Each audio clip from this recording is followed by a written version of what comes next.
Upgrade SSD, Dell Latitude B6230. Lepaskan baterai. Buka satu baut cover bawah.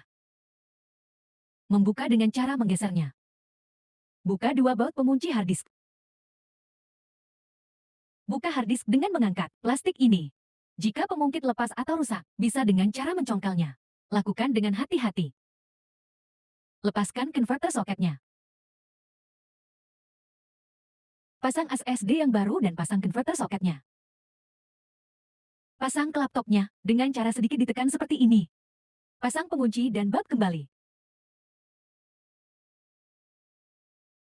RAM bisa di-upgrade. Terdapat dua soket. RAM menggunakan jenis DDR3.